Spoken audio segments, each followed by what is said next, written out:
Well,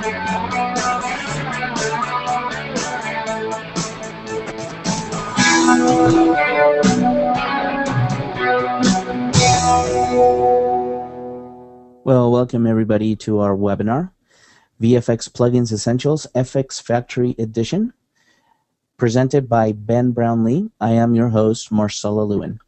And the goal of this webinar today is to create great VFX inside Final Cut Pro, Motion, and After Effects using the FxFactory plugins.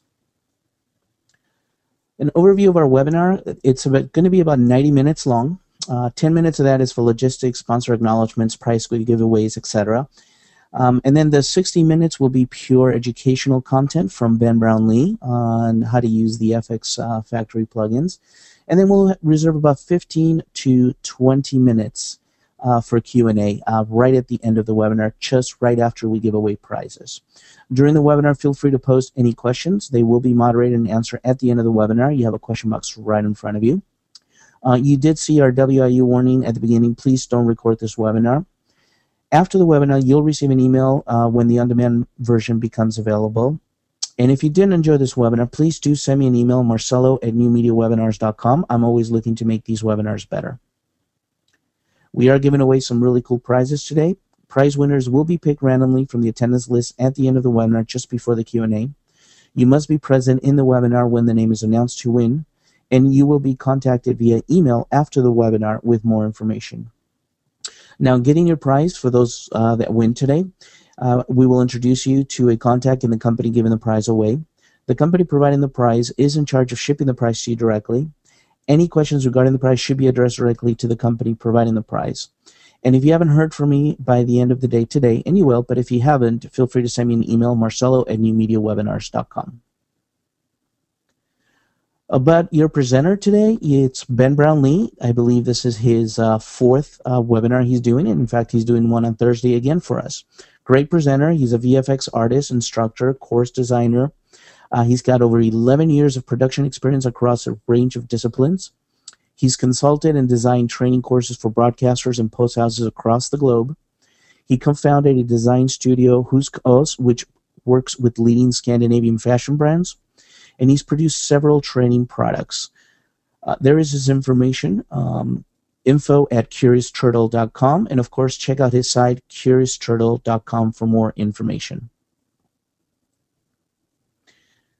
I am your host, Marcelo Lewin. I'm the founder of newmediawebinars.com. I'm also a video shooter and editor. I love to work on Final Cut Pro, and I use a Canon 7D for shooting all my stuff. I also like to blog, podcasts, pretty much anything that has to do with interactive media.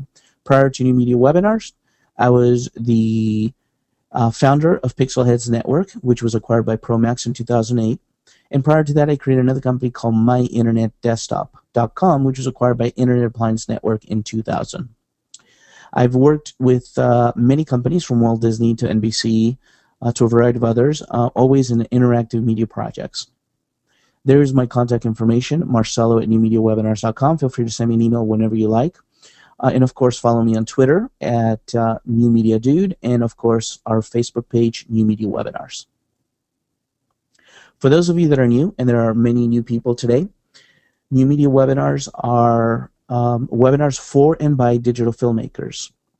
We focus completely on the digital filmmaker with topics ranging from film, video, and new media. All the presenters are working industry professionals, and that's the key with us, is we don't put anybody that just teaches. They not only teach, but they work day in, day out on this stuff. You get to ask questions and get answers live, and you'll do that at the end of the webinar, just right after the prizes.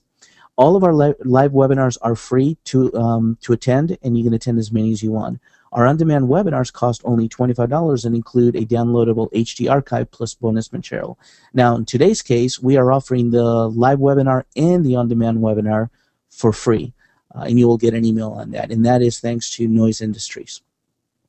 And again, most of our webinars, we have some great giveaways. So just check out newmediawebinars.com for more info. Now, I'd like to take a quick poll to see which of the following post-production applications do you use. Just select the one you use and click on Submit. We'll give it a couple seconds for everybody to vote, and we'll share the results here so everybody can see. So it looks like the majority of you are on Final Cut Studio, followed by After Effects. So it's going to be a really nice mix here for Ben to show you, because he's going to be showing you actually on Final Cut Studio, After Effects, and I believe he's going to go into Apple Motion as well. So very good. So just a reminder to get on Twitter and keep on tweeting, attending the VFX Plugins Essentials FxFactory Edition webinar with @NewMediaDude. And what's important is that you put in #NewMediaWebinars, and that's how we're going to track it. And at the end of the day, 2 Twitter followers will be picked at random, and each will win 1 on-demand webinar. So keep on tweeting away during the webinar. And of course, we want to thank our sponsors. In this case today is Noise Industries. Noise Industries is an innovative developer of visual effects tools for the post-production and broadcast community. Their products are integrated with popular non-linear editing and compositing products from Apple and Adobe. You can find out more about them at noiseindustries.com. So thank you for sponsoring our webinar and for giving away some really cool prizes. Well, it is that time for the feature presentation. So we're going to go ahead and get Ben here. Thanks a lot. Oh, well, welcome everyone. It's a pleasure to be here again with you, Marcelo, and talking about FxFactory. So I'm going to just take a moment out first to actually explain what FxFactory is before we start to delve into the fun, shiny stuff. Because FxFactory isn't a sort of basic plug-in system. It's not just a cool collection of plugins. What it is it's more a sort of plug-in management system. So any of the effects that we have here, and we've got a lot of filters here, they can be used not just in Final Cut Pro, Final Cut Express, Motion, or After Effects, but they can be used in all of those applications just with having one copy installed on your system. So it's, if anyone's sort of worked with hundreds of fonts on their system, they sort of know how useful it is to have a font suitcase, a way of managing all of those fonts. Well, that's kind of what FxFactory is as well. So we've got a mixture of paid and freebie plugins that we're going to be working with here, and you've also got loads of other ones that are available just in demo mode, as we can see here. So you can just sort of try them out, and if it's a particular set of plugins that you're not particularly, you can just turn them off or on, and they let's cancel that a second. Turn them off, and they won't appear in your filter list.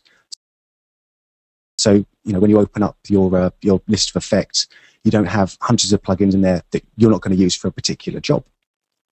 Well, in this presentation, I'm going to be looking at a big mixture of both the paid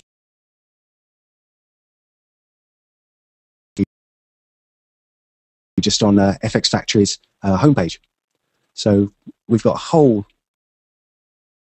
big list of stuff just on their website here, and you can see you've got little ones here that just say free next to them, and they can just be downloaded and installed into the main FxFactory software and available for you straight away. So let's start off with actually one of the ones that is one of the lines I've been using just today. In fact, it's really, really useful. It's the Pan and Zoom Accelerated. So let's pop into Final Cut Pro. So most of you are said that you're working in Final Cut, so it's a good place to start. Now, the Pan and Zoom filter is designed to do one thing, and one thing really, really well, and that's that sort of Ken Burns effect. Admittedly, you can do that in Final Cut just by going into the Motion tab and keyframing up your scale, your rotation, your center point, and adding keyframes in that way.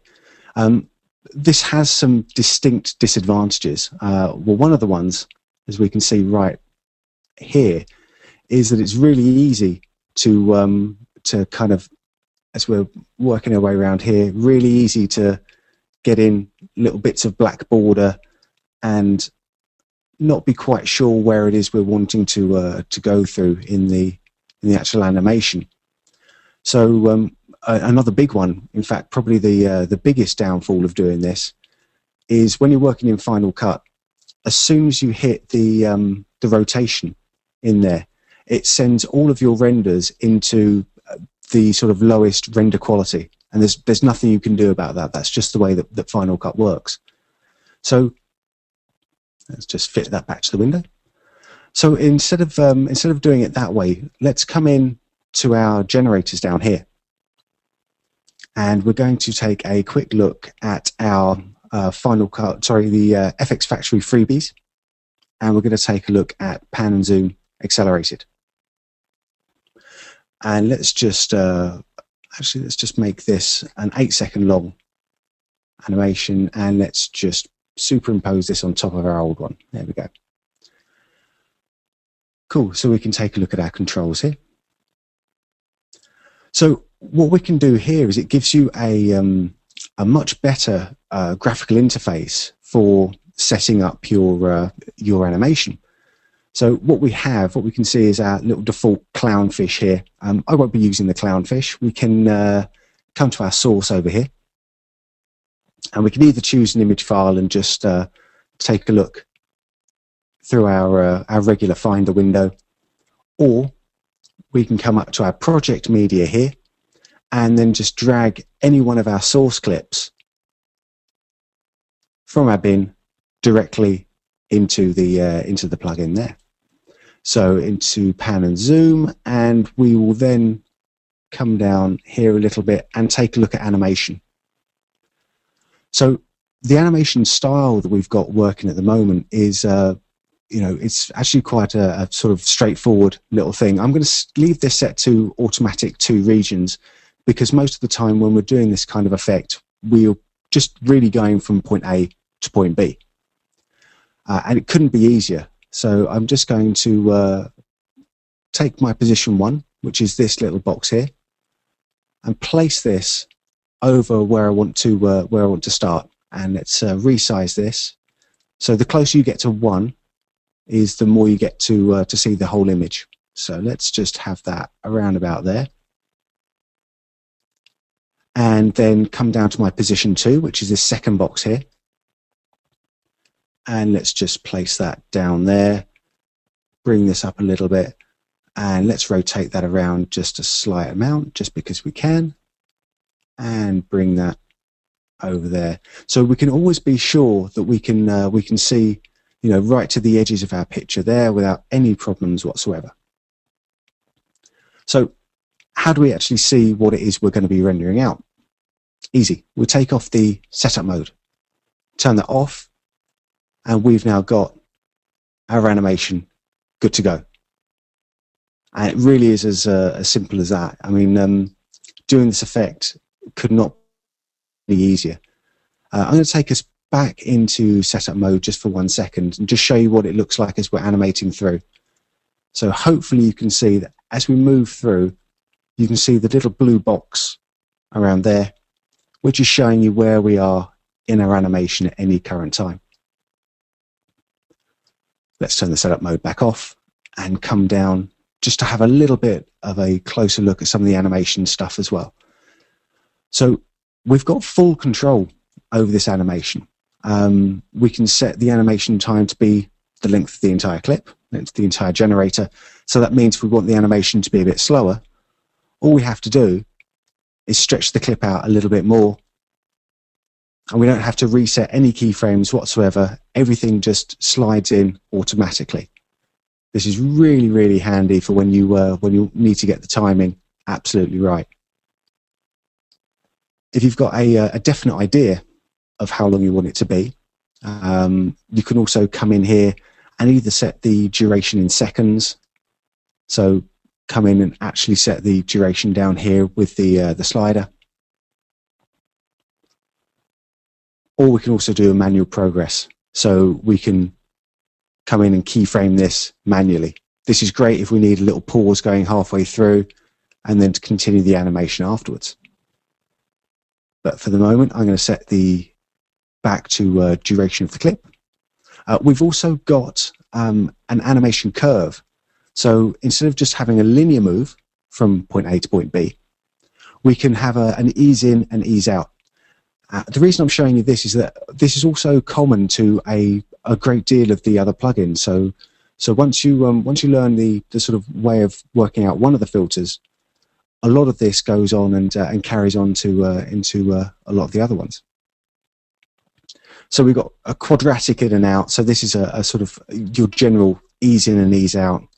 We've also got exponential ease in, ease out. So this moves really, really slow, then whooshes us in and whooshes us back out. This gives a really dramatic little animation style there. And you can experiment with the other ones here. This is the accelerated pan and zoom is a freebie filter, so I would recommend you sort of go in and just try it out. We can also, because we set this to duration of the clip, we really do have full control over over the timing of this here. So we can start this maybe 20% of the way through the clip. So that means the first 20% of the clip is going to be absolutely static, and only then is it going to do the animation. And at the same point, we can come into the end of the clip here, and that means that our animation is going to be just in that middle 60% of the clip. So really do have full control.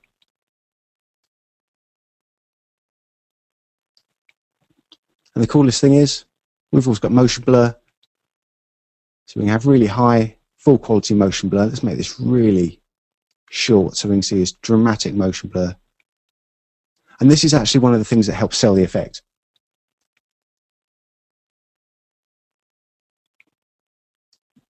Cool, and it's really fast to render out because it gets because of the way it gets processed on the graphics card rather than using the processor.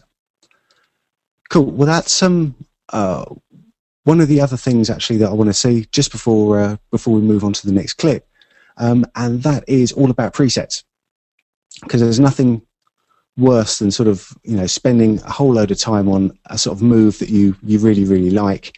And you want to use again and again, and then having to recreate that same thing all the time. And we can just come in and take our preset here and save it out for however we want to. So pan and zoom, accelerate it. And now that's available to us, not just in the application that we're working in, not just in Final Cut, but as we'll see in a later little exercise, what we're going to do is we're going to then take that out and use these presets in any of the applications that we can use FxFactory in. And most of the filters also come with a whole bunch of built-in presets as well. So we can have, left to right, does a simple left to right move, zoom in, zoom out. So this is another great way of actually exploring, the possibilities of the plugins without actually going in and fiddling about with all of the little controls that you have there yourself. One other thing I should say, final thing, I promise you, before we move on to the next one, and that's this help file. All of the filters have a really easy to use, easy to read, and very thorough help file. So this is just showing you exactly what those different curves are doing. So you can see, how the animation curve, the exponential curve, starts off really fast and then evens out towards the end. So that's what all of the filters in the FxFactory have a very in-depth help file. Cool. The next one I want to have a look at here is, we're going to move on quite quickly with this one. Next one I want to have a look at is cover flux. Again, another freebie, not by FxFactory here. This is one's by Industrial Revolution, and they've got quite a few freebie filters that they do, including a little world generator, which is again one that I've cracked open a few times recently. And let's come in back to our cover flux 2.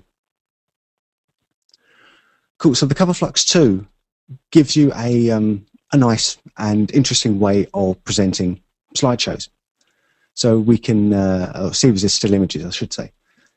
Let's again bring this down onto the timeline so we've got a bit more control over this. I'm going to put this over onto video track 2. And what I'm going to do is I'm also going to put a color behind it. So I could just use a regular color or color solid, or I could come in and use one of the banding free gradients in the Pro one there, which is probably what I'll do. Let's take this in here, take that to gray, and that should be fine. Let's just bring this down underneath.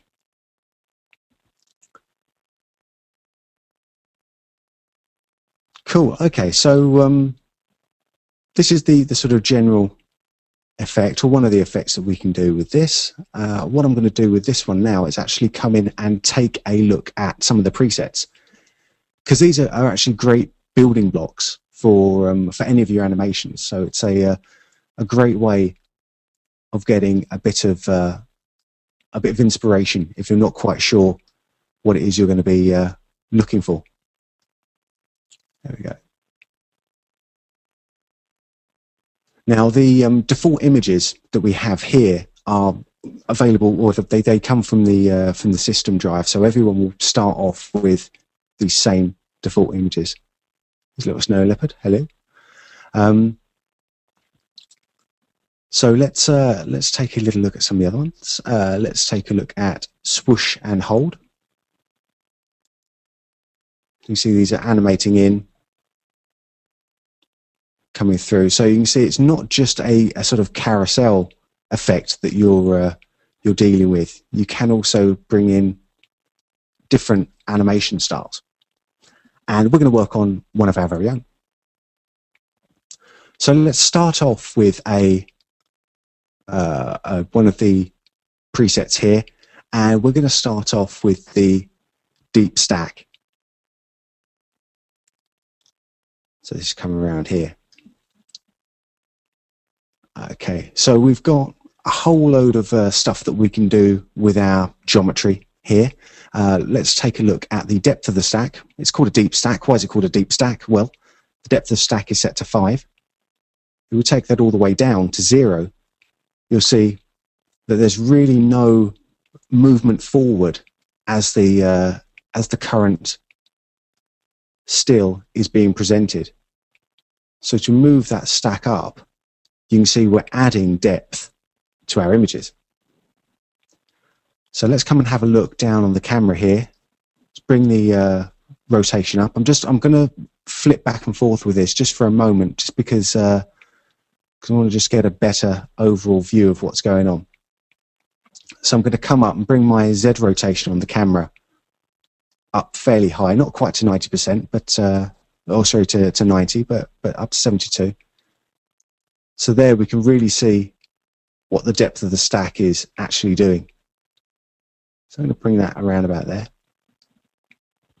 Now the maximum angle is, well, if you have a look at the point where the slide is presenting itself, it's going to be straight on towards the camera. And all the other stills here are going to be looking at a maximum angle of, at the moment, 45 degrees. So we bring these up, we can scrub this all the way up, and we've got 90 degrees is the maximum angle away. So the furthest away the slides are, they're going to be coming down at 90 degrees and then popping back around the other side. So let's check out how that looks with the angle set back down to 0. So you can see you've got a classic carousel look going on there.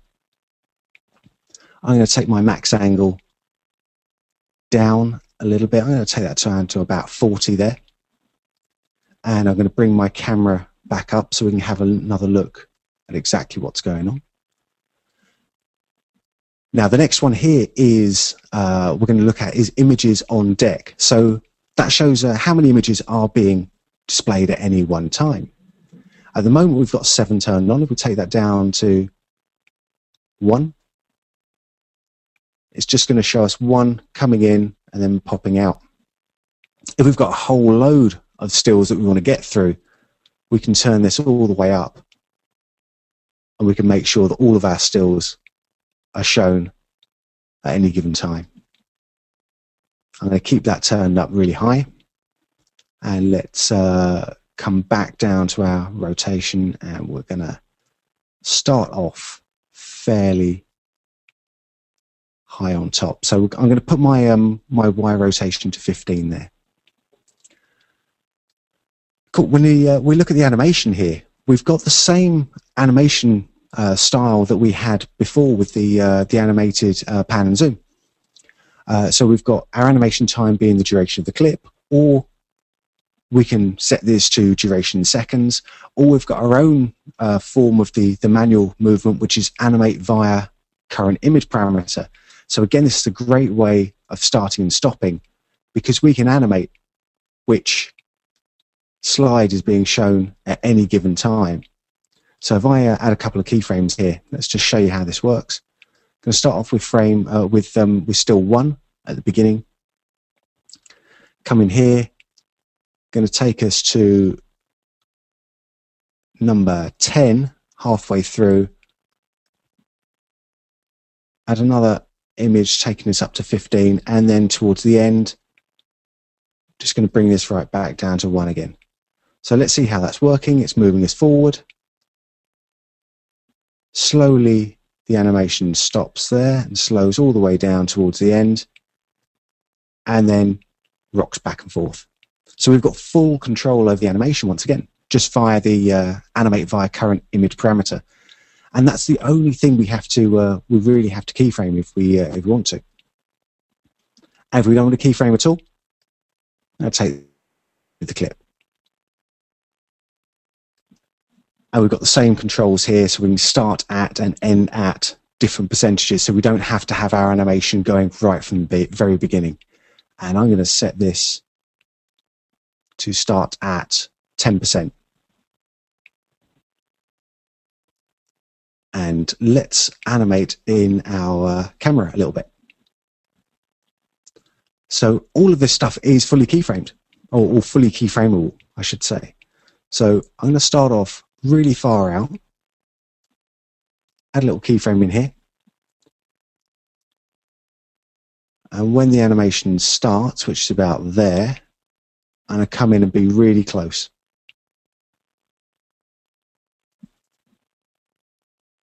So we've got a little swoosh coming in, and what I also want to do is I want to change the camera angle as we go forth. So come to my second keyframe, just add some more keyframes in there. And let's take this how I'd like it there. So bring the Y rotation around to 45 degrees. Let's take a really high angle on the X and just balance this out a little bit by moving my X and Y position here. Of course, I will have to add keyframes to those and then reset these to 0 on the next keyframe there. But now if we go through, we can animate in.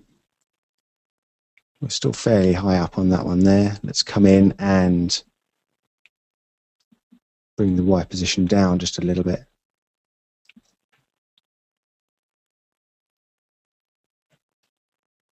Cool, so we can properly animate that right the way in.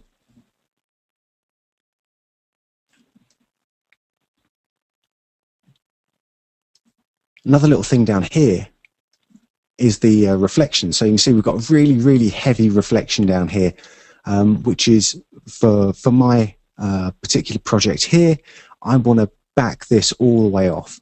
So I'm going to take the length of the reflection all the way down, not all the way down, but quite far down to about minus 0.35. So we see that's just coming down there. We take this to -1, there's going to be no reflection at all. We take this all the way up to 1, we're going to have a very, very big reflection. Basically, the image is going to be completely repeated. So I'll take this to minus 0.35, come in with a fall off, which lets us blur that up a little bit there. And of course my floor isn't as shiny as it's showing here, so I'm going to take down the amount just a little bit, and this backs us back into a grey. There we go. So we can tailor that to our tastes. If you want to have them floating off the floor a little bit, we've got a bit of an offset. So now we've got our stills floating slightly off the ground and rotating around and animating through as we need them to be. I'm going to take the offset back up a bit. There we go. Actually, let's take that back to 0 for the time being. I'm going to come back to effects in just a moment. What I want to have a look at is take a look at masking at the moment, because masking here is turned off for the time being. So this is showing us really the exact shape of the still images we had, and those were regular rectangles here. We can also come in really quickly, add rounded corners to us. We can also blur it up a little bit if you want to add a bit of softness to the edges, make it slightly less computer generated and just feel a slightly softer, slightly warmer. We can get really rounded if you really want to. Or if you don't want to just have rounded edges, we can create, or we can add a custom mask here. To use the custom mask, we've got this little image well that we had before. So wherever we see an image well, we can just drop our any clip inside it, just as we did with the pan and zoom.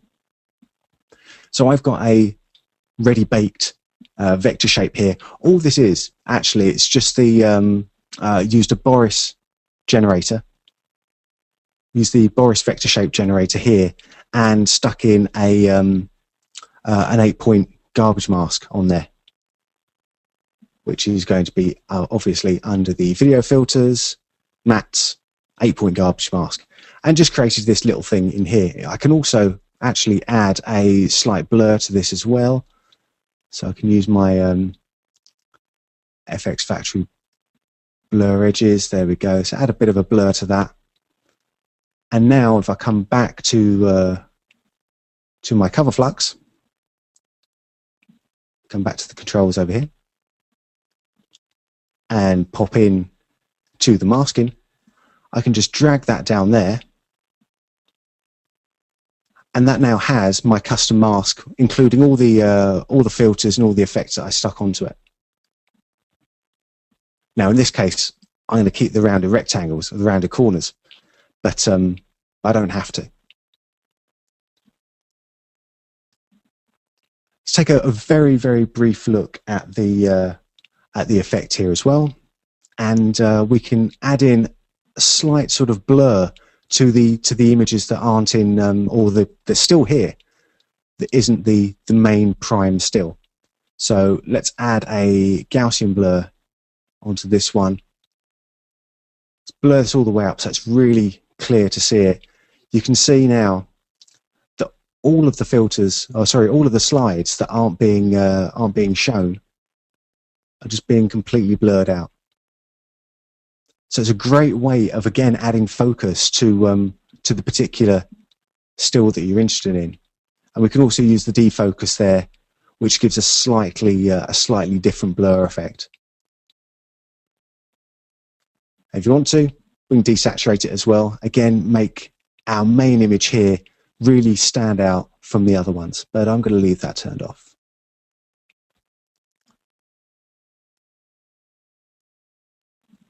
If we take a look up at this point here, you see as the still moves away again, it's getting this slight sheen going over the top, and that's the gloss.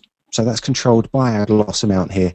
We can turn that gloss up and down, turn the fall off out, or we can just turn it off if we need to. But I'm going to leave that on. I quite like that.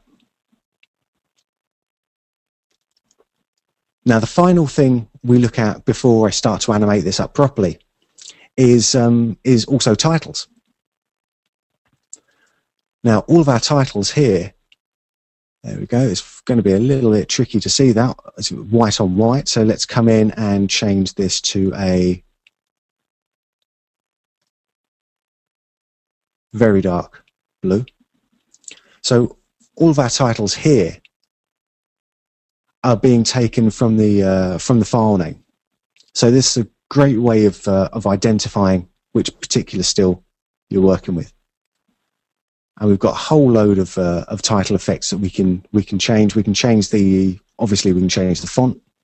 So whatever font we've got installed. Lovely bit of Giza Pro, there we go, lovely. And we can change the color, change the opacity. We've got all of that there. We've also got a fixed location, which is just going to be, well, wherever we put it. At the moment, it's just down at the bottom here. But we can also link it to the image so that it's actually a part of the image itself. So we can make that slightly bigger and change the relative placement so we can put it slightly underneath there. So it's always going to be linked to our stills. Again, that's a really, really handy little feature that we can have if we're presenting a whole series of stills and we need to know yeah, what actually each of these stills is going to be. We can also, in the same way as we defocused and blurred up the pictures, we can also defocus or blur up the text as well. Cool. Well, let's turn my titles off because we've got a lot to get through still, and I want to show a lot more stuff. So what I want to do here now, let's just open this up and zoom this in a little bit, is actually animate this in a really, really straightforward and simple way. So I'm going to make these dance. And I've got keyframes set on my camera position and rotation. What I'm going to do now is I'm going to come up and actually let's set keyframes on some of our other parameters as well. Keyframe the geometry up as well here. And I'm going to move this slightly forward a little bit. Come up to my one of my presets, any one of these, and let's go swoosh and hold again. And this is going to set more keyframes for us. So now we're coming through. Hang on, let's just use the cursors to come through here. So we've got our sweeping animation that we created ourselves, and then we can use the presets to move in. Let's take another one of the presets. Which one should we take? Let's take soft from corners. And that can just animate all the way through, and we can really simply create a little animation using our own animating skills, our own keyframes, and also just the built-in presets that we already had.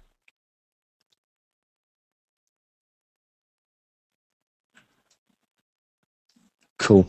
So that is, a very, very basic overview of cover flux. There's actually so much more you can do with this. It's a really, really fantastic time saver for presenting a whole series of stills. If you want your resolution to be up a little bit higher as well, we can take this up, and that will sharpen up all of the edges there. It takes slightly longer to render out, but the images are a little bit crisper. Cool. Oh, actually, that's another thing I wanted to show in the pan and zoom. Sorry, I'm just going to pop back to that. That's something that's really, really important. Because sometimes if you blow up your image a little bit too high, what we want to do is we want to come in and maybe sharpen it up a little bit. So if you're zooming past 100%, let's turn that off for a moment and just zoom this up here. Yeah, so if you're zooming the image up too much, and this, to be honest, this image here is, if you download the on-demand one, you'll get the project files as well, and you'll be able to see this. This image here is actually slightly soft anyway. So we can use the image enhancement here and sharpen this up just a little bit. Or if we've got too many details, for example, if we've got a really super high-res image and we've got loads of details like these ones here, what can happen is when we zoom this, scale this down, we can get sort of nasty flicker going on there. So at that point, we can then add a bit of smoothing just to soften those lines out and get rid of that horrible smoothing.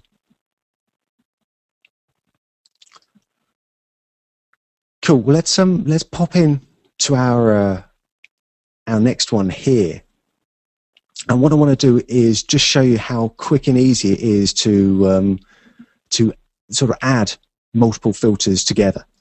And what we're going to do with this is we're going to create a motion background, and then I'm going to show you how easy it is to then take those same filters and pop in to After Effects. Cool. Let's use the same little lizard thing here. At one point, I did know exactly what animal this was, but I'm sure someone else can help me out. Cool. I'm going to come back to my video filters here. Now, this is another way of applying the FxFactory stuff in Final Cut Pro. So we've seen how we can apply them as generators for the pan and zoom and for the cover flux. But we can also apply stuff as regular video filters. And we've got a whole list of ones here. And the cool thing about FxFactory is it sort of takes and enhances Final Cut's built-in plugin architecture. So with all of our filters here, we've got a cool little thumbnail showing you what actually these are going to be doing. So I'm going to come into our tiling ones here, and I'm just going to use one of our tiling filters just to create a bit of a very quick motion background. Let's have a look at the kaleidoscope here. Just some of these are fun, and again, these are all auto-animated if you want them to be. So the animation is set up here to automatically animate the angle at a certain speed. So that's really cool, really useful. I can set my center wherever I need it to be. Let's zoom this out, fit this back to the window so you can see what's going on. Cool, but we're not going to be using Kaleidoscope for this particular one here. I want to have a look at another one of the tiling ones, and let's take a look at Reflected Tile 6-fold. Cool, and let's come into our motion and just scale this up so it fills the entire screen.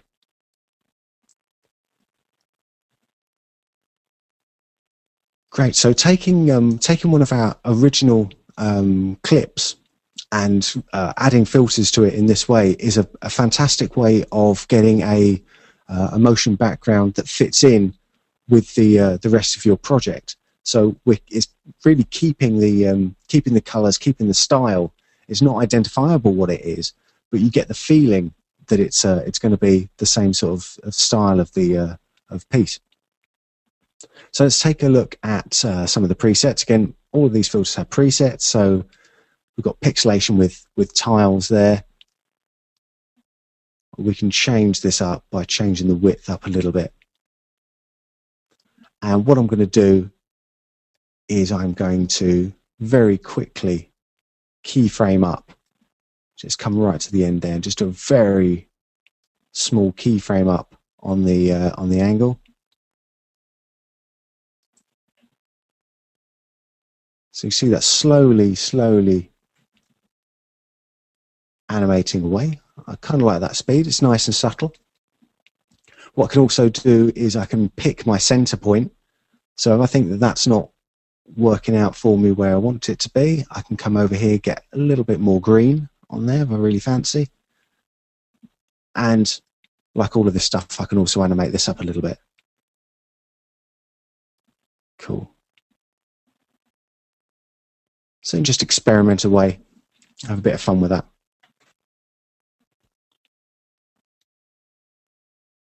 Cool. All right. But what say I didn't want to have that green there. I need another color. Easy. We've got so many color correction filters already built into to After Effects, and actually one of the image control ones here, the HSV adjust, we can use. And I'm just going to spin this around 180 degrees, so we know we've got a nice complementary color working for us.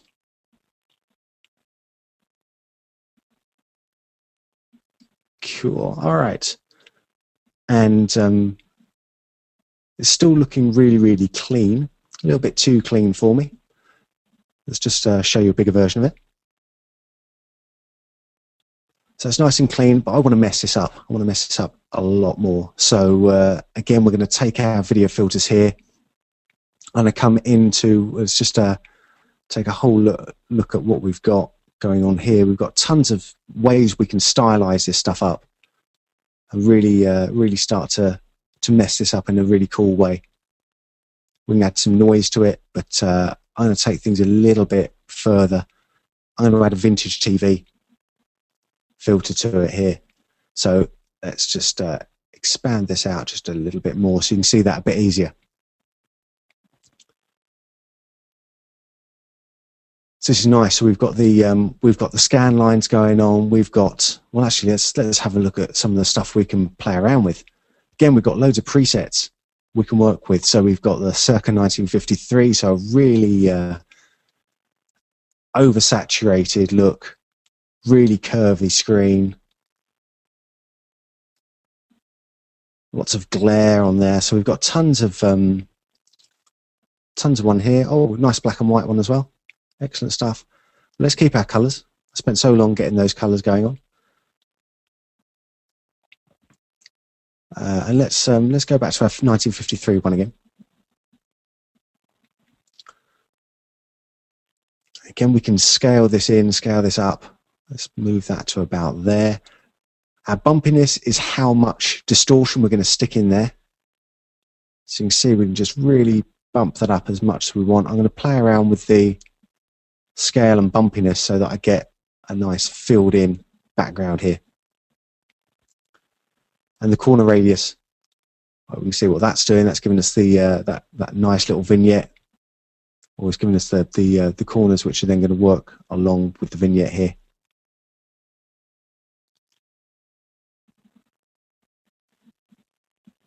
Let's come into our color adjustments. I'll come back to lighting in just a moment. And let's make this a little bit subtler on the old saturation and bump the brightness up a little bit. It's looking a little bit flat now, so let's bump the contrast up just a tad as well. We don't want to burn everything out. But you can already see what a small difference we've made from our original little lizard going to our cool little motion background there.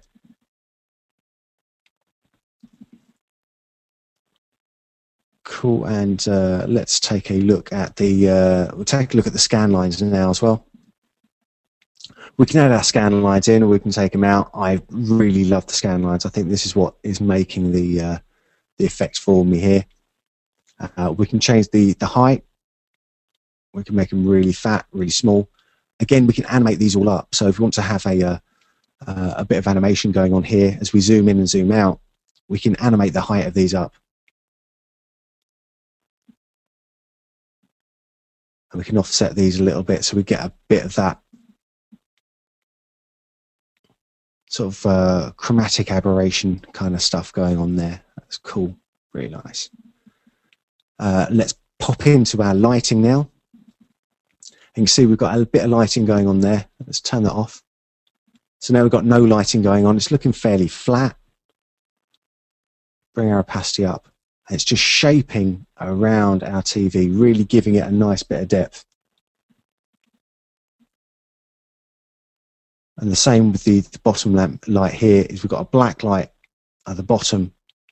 Again, just helping to really shape that up a little bit there. We can change the distance as we want to. Cool.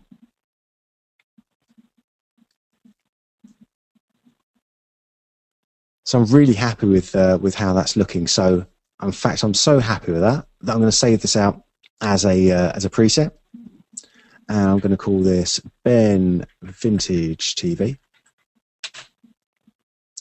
and I'm going to pop in to After Effects now, and we'll just take a look at what we can do with it in there. So let's have a look. I've got to 100%. So I've got my little lizardy thing in here already. So let's actually pop back into Final Cut, because I forgot that I also have to save out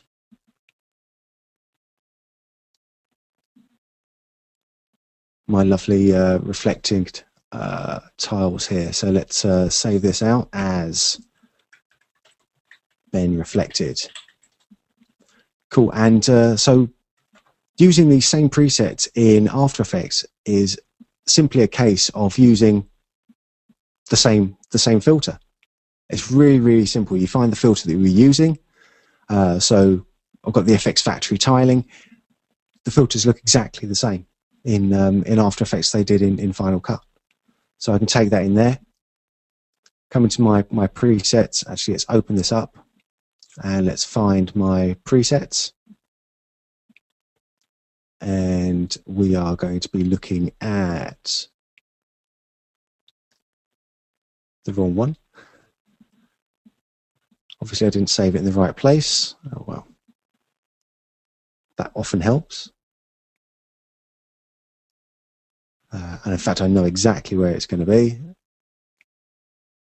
It's going to be in my library. Boom, boom. So let's come in here. Actually, I'll tell you what we'll do. Is I will just actually save these out back onto the desktop. That makes a bit more sense. Ben Reflected, and save this one out here. Save as Ben onto the desktop. Ben, come on, as Ben TV. Cool. So onto the desktop. Ben Reflected. There we go. That wasn't so difficult. And then come in, I've got my own hue and saturation ones here. It's the After Effects equivalent. It's basically flipping those around again. And let's come into my stylize, come down to my vintage TV, Ben TV, and there it is, good to go. Cool. So that's it really is as simple as just using the same presets going on in After Effects and in Final Cut. Of course, what we didn't have is we weren't able to carry on the little keyframing there, but we can sort of get around that by redoing the keyframes in After Effects. So let's take a quick look at text. I'm also keeping an eye on the clock because I've still got a load of stuff that I want to have a look through. And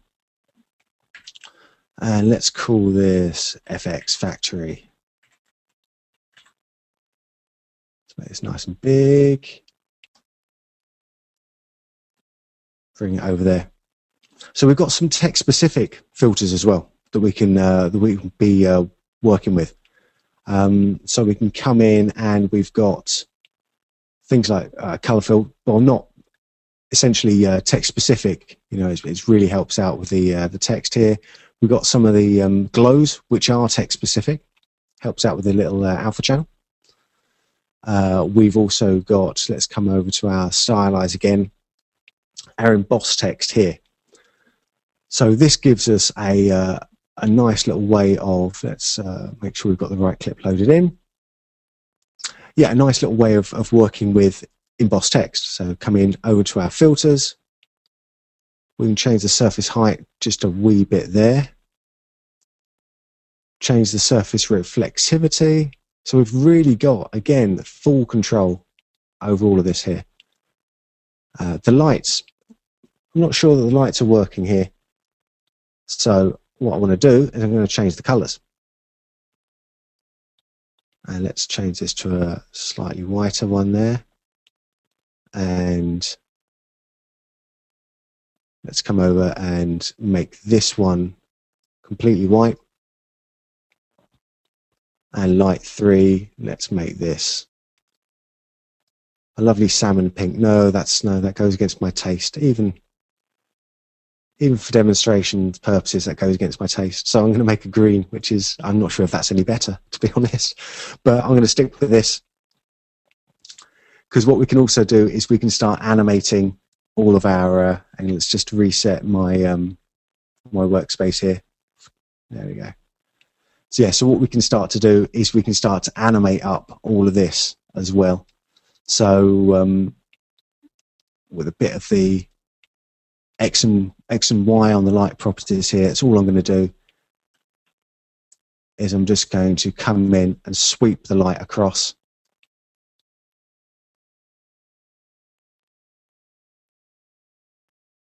And that's just going to sweep the light there. Now the text isn't really following the sort of style of the messed up background there. So what I'm going to come in and do is I'm going to play around with a bit of camera shake. So let's come in and have a look in my FxFactory Pro Distort. Come up to my camera shakes here, and let's come in over to the filters up here. Close down the emboss, and I'm going to take on just one of the presets that I've already got. And you see this is just going to give quite a subtle little camera shake going on up there. But I'm going to make this a lot crazier. I'm going to set a keyframe for my frequency, my X and Y frequency here. And I'm going to drive those up really quite a lot. And I'm also going to come into my X and Y amount and drive, actually I'll just drive the Y amount up, and you can see, hopefully see that distorting out on the sides there. So now as I move this through,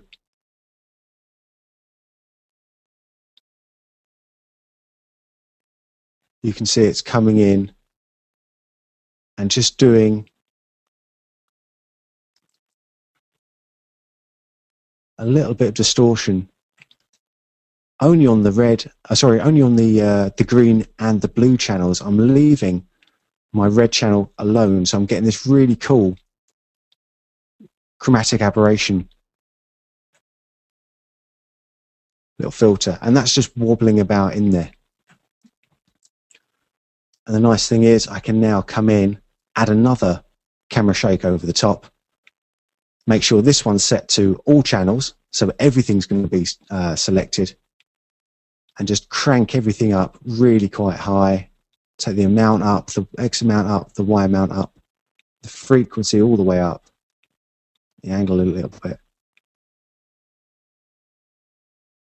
And then as we get halfway around here, let's just calm all of this down.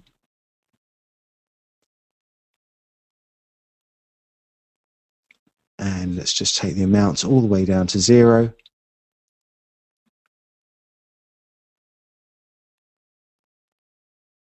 So as we move through that one there, we're going to get a whole load of bouncing around all over the place.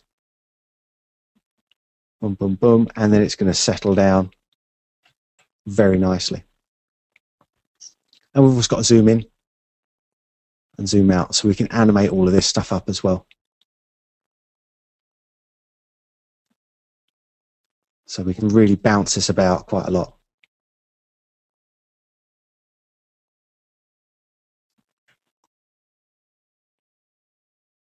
Now, hopefully you can see that over at your end, but it's bouncing around quite a bit and then it settles down.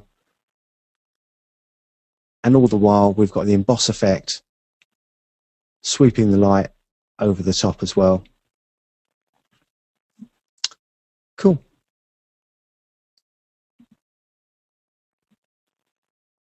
All right, so for the final little bit, what I want to do is I want to just take this totally into After Effects, and then sort of show you how we can take that into Apple Motion as well. Because for you know, there's no real need to keep popping back and forth all the time if we don't need to, because I mean that's actually the real beauty of these filters, is that they work in exactly the same way no matter what application you're working in, whether it's Final Cut Pro, Final Cut Express, Motion, or After Effects. You know, they're the same filters. Cool. So I'm going to start playing around with this a little bit here. Now, when I'm working with any sort of color correction stuff in After Effects, I like to apply this to an adjustment layer so that I've got full control over where it is I'm working on it, and also I can sort of bring the effects back at a later date. So I'm going to come up to New and Adjustment Layer,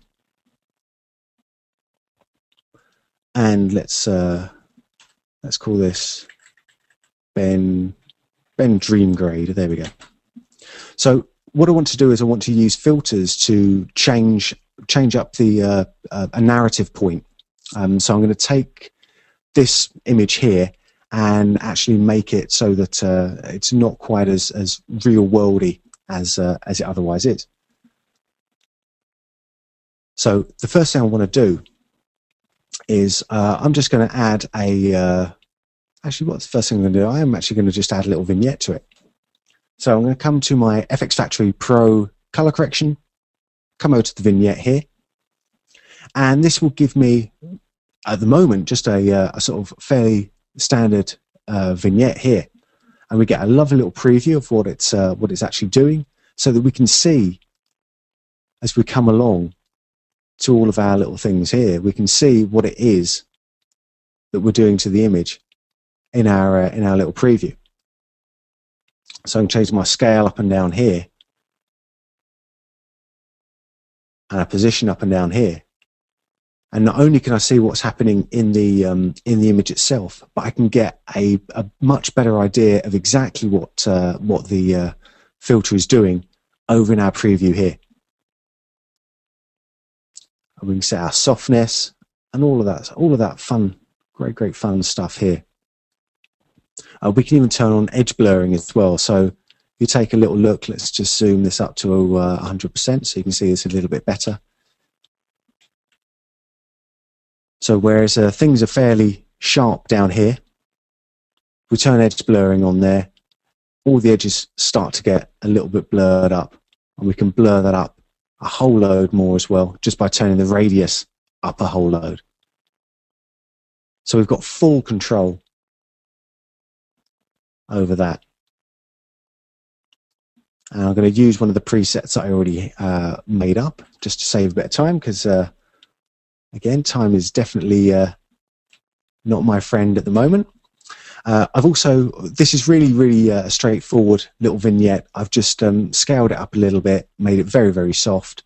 I've added a color to the edge effect. So instead of darkening it or overlaying it here, I've added a color over the top, and this is a nice little blue color that's going on. Cool. So far so good. Let's just crack that resolution up to 100%.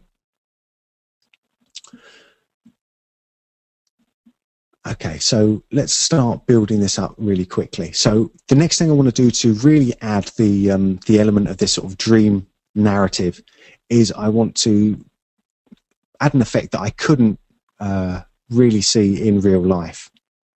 So I'm going to come to my blur, and I'm going to come up to our actually I'm going to come to blur two axes here. So this is actually really cool. What we've got here at the moment, it just works like a sort of either a blur in the X or a blur in the Y. But I can also come in and I can customize the axes that I'm working on. So now it's become a directional blur. So we've got it directional blur 45 degrees, and then we can come in, and if we want to, we can blur up the other angle as well, just a small amount. Let's take this down. There we go.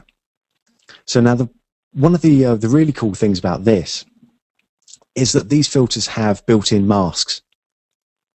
So we can limit the area that we're going to be blurring up. So if I come to my mask here and come to, let's come to an oval, for example, just so you can see this really easily. We can now scale this oval up, and anything that's within the oval is going to be blurred up. Anything outside of it is going to be left alone. So it's going to have the original image there. Let's just invert that up. Change the aspect ratio up, so just really make this slightly more, actually almost like a vignette again. And what I can also do is then soften this out a whole load. So it's a really soft, subtle, but not subtle effect, if you see what I mean. So it's very visible, but the transition between effect and no effect is going to be fairly subtle there. Cool, and it's a really useful filter for getting custom glows going on, which if we have any time left at the end, I'd love to show you. Quickly moving on to the next one here, we've got a film process. Again, really cool. We've got this one hasn't got presets built into it because there's really only a few things, actually a couple of things that you can change. You can change how it does the film process. So here we've got Technicolor System 1 emulsion, System 2, or System 3. So this gives a really sort of oversaturated 3-strip Technicolor sort of thing going on. And then we've got the different other ways of doing the Technicolor here. So that's really all there is to this plugin, except, and this is the nice thing, we can really simply blend it back with the original image. So we can get a much more subtle effect that works really well with our image. So here, if we have this turned on, we can really see it's a filter, and we can really see what it's doing. You know, the blues have turned sort of green, cyan. But if we take this back just to about 0.2, it's about 20% of the plugin, of the filter, I mean. This really gives, let's turn this on and off, really gives a fairly subtle effect. I'm going to turn it up a little bit more so you can see that a bit easier on your end. This really gives a very subtle effect that greatly enhances the footage. And it's really simple to do. Now, the final thing that I want to do, just on this, just to create our final little bit of dream, is to come to our glows. I've really neglected the glows. The glows in FxFactory Pro are really strong. There's tons of really cool glows that we've got going on here. You've got your light rays, of course. You've got your glow text. Light streaks is always nice and fun. There we go. That's just the one straight out the box. Obviously, when we start to customize that, it gets even better. But the one I want to have a look at now, just for the purposes of this, is our bloom with threshold. So what this allows us to do is it allows us to pick out the highlights. That's the threshold. So that's the point where these filters are actually going to start to kick in. So at 100, or sorry, at 1, that means that only the whitest of the pixels are going to be affected by our little plugin here, our little filter. And as we pull this down, more and more of the colors are going to be affected. So you can see that actually we could use this quite easily as a transition, taking this from white into the original there. But I'm not going to do that in this case. Let's just take this to about 0.7. Sharpness adds a a little bit of softness to our, or sorry, if take the sharpness down, we add a bit of softness to this threshold here. So I'm going to get a little balancing act. So only really the brightest areas are going to get completely affected by this filter. So 0.94, 0.95, and then take the sharpness down to sort of start to bring in the other areas around, but not get them as affected. And the radius is just how much we're going to be blurring this out and glowing this up. And our glow color, well, let's take a color from within the image. So we've ended up with this sort of very light orange color here. And we've got our mode. We can add it over, which is just going to put this color over the top. But it looks really nice when we start to add stuff up. And again, you know, we've got our mask. If we've made things far too much here, we can take our mask in here, and let's take a little gradient, and we can you know, affect the area. Let's take a look at the mask preview. We can affect the area where that filter is being applied or not. So having a built-in mask here into loads of these filters is such a great advantage over what you would normally have to do, which is, you know, make another copy of the effect, or sorry, of the footage, one with the effect, one without the effect, and then mask those up separately. So that seems like such a waste of time when you've got everything built directly into the filter.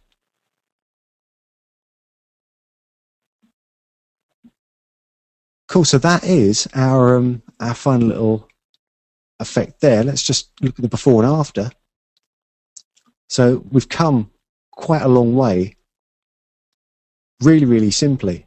So it seems like I've built up a load of filters really quickly here, and actually I have, and I didn't really didn't really have to think about it too much. I just put the little vignette on first, then blurred up the edges, added a mask to that, put the film process on, which is just an absolute dream, and then bloomed up the highlights. And so we've got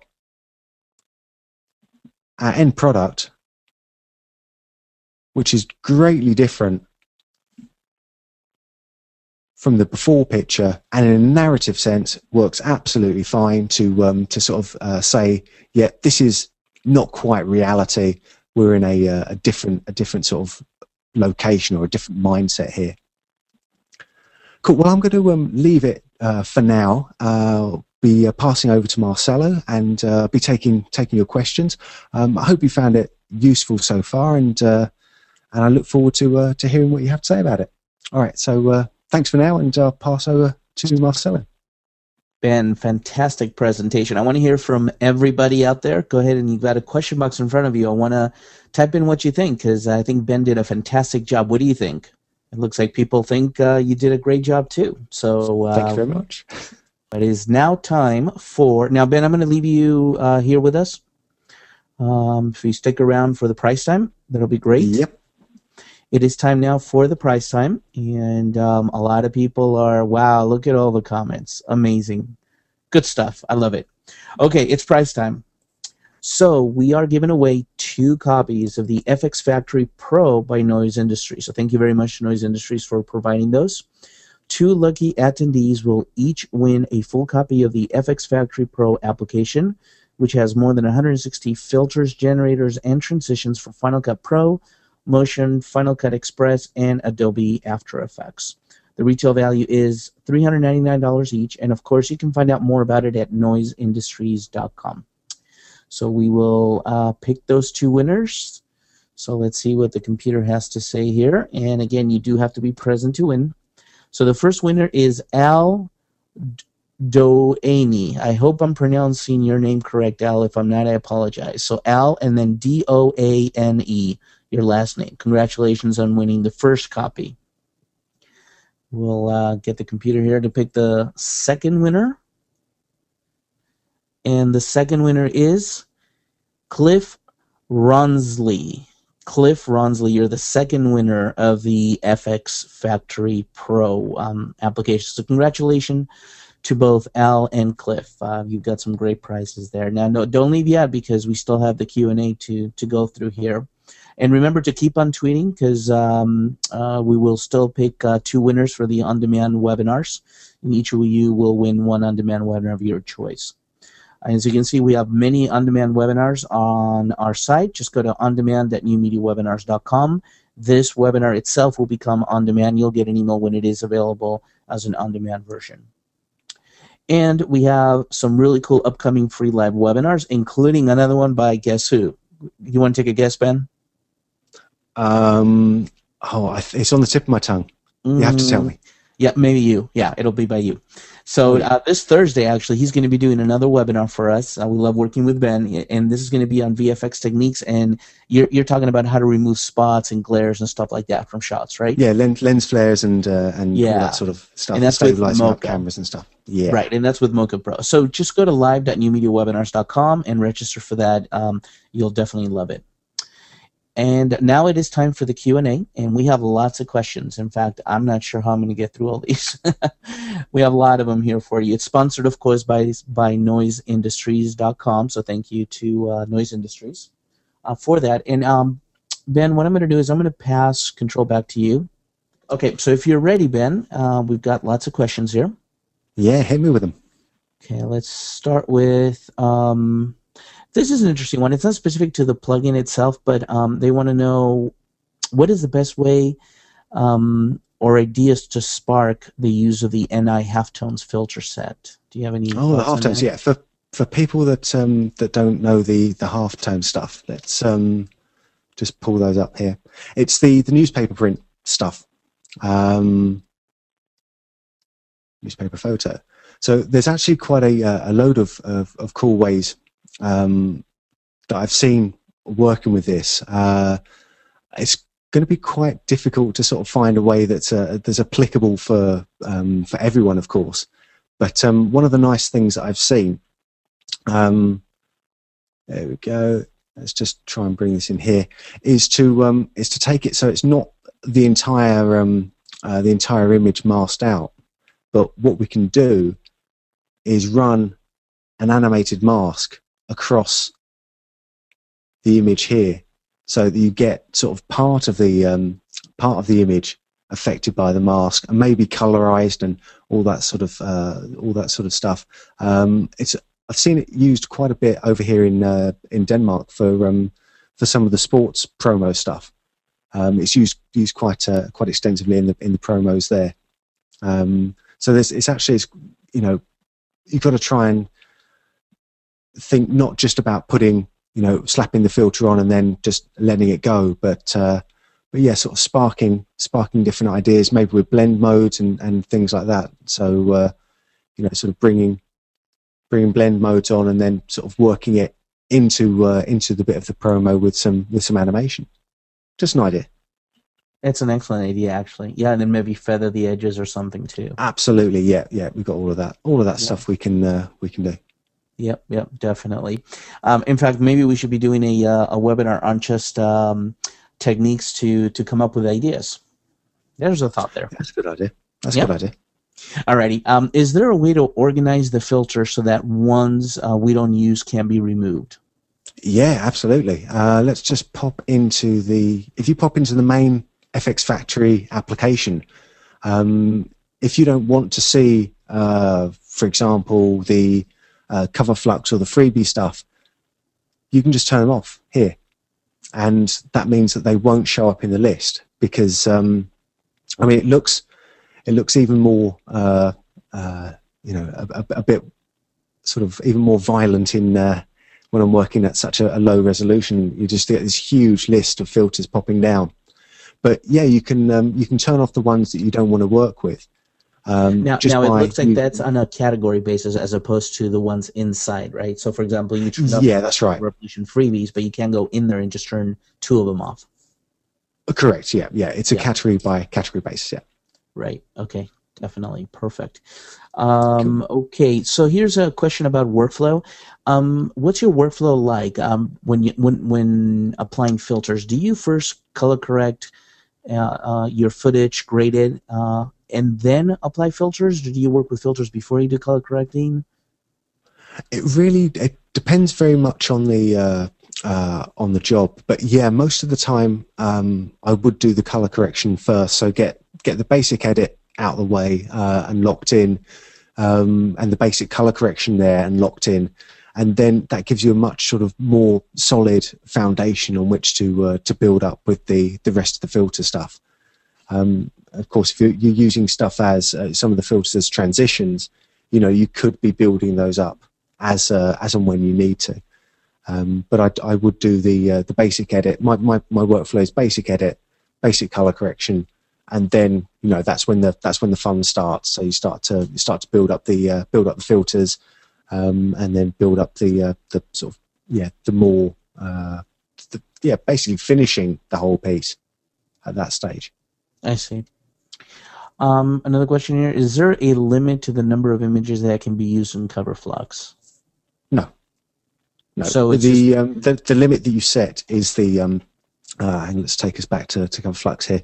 Yeah, the limit that you set is basically how many appear on the screen at any one time, and that's with the images on deck here. Of course, if you have tons and tons of images on at any one point, that's obviously going to be more render intensive. Right. Now you may have covered this, and maybe I missed it, but maybe a couple other people missed it too. Is there a way to adjust the images within the window itself? In other words, for when you have the leopard there, and you want to move them to the right or left within that space there, can you do that? Can you adjust the center of that image? Oh, I see what you mean. No, what you would do. So within the mask itself of the little window. Yeah, you'd adjust the camera position. But there's no way to go in and play with the images individually. So if you had all of this masked off here, right, you couldn't just sort of go in and push that in there. You can't do that. No, you prepare your footage in Photoshop or wherever you would do beforehand. Right. You have to plan for that in Photoshop, right? Yeah. Okay. Let's see, another question here. Can cover flux handle video as well as stills? That is a very good question, and you can actually. Yes, you can. You have to put it in your directory, right? Yeah, let's just test it with.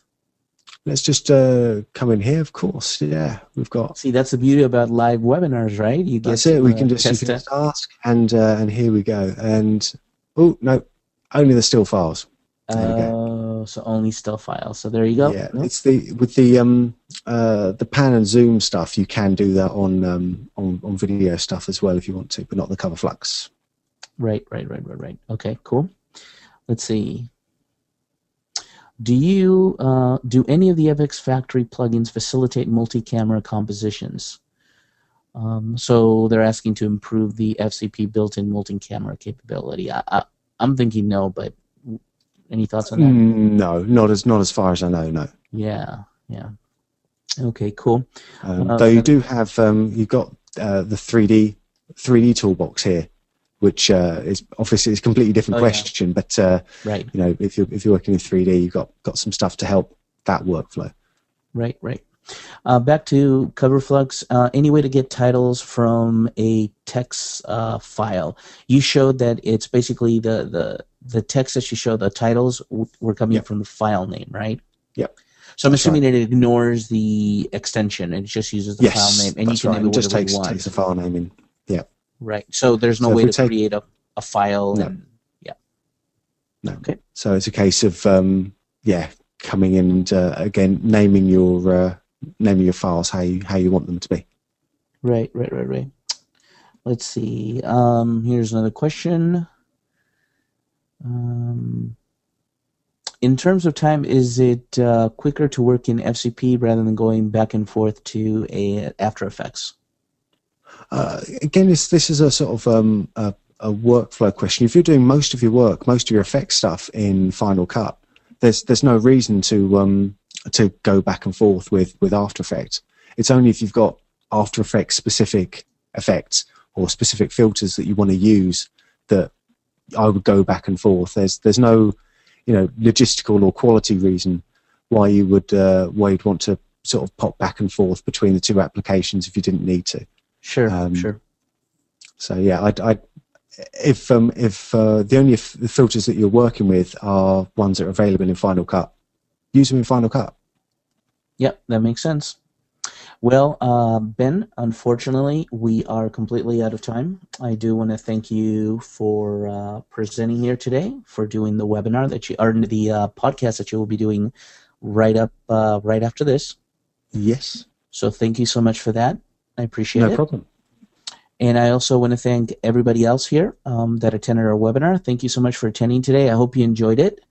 And I also want to thank our sponsor, because it is thanks to Noise Industries that we're able to offer this webinar for free live and the on-demand version as well. Make sure you do send an email to Noise Industries, sales@noiseindustries.com, and tell them how much you enjoyed it and how much you appreciate it, and then maybe you want another one coming up with them. So again, thank you to everyone. Thank you to Ben, and until the next webinar, everybody, this Thursday. Cheers.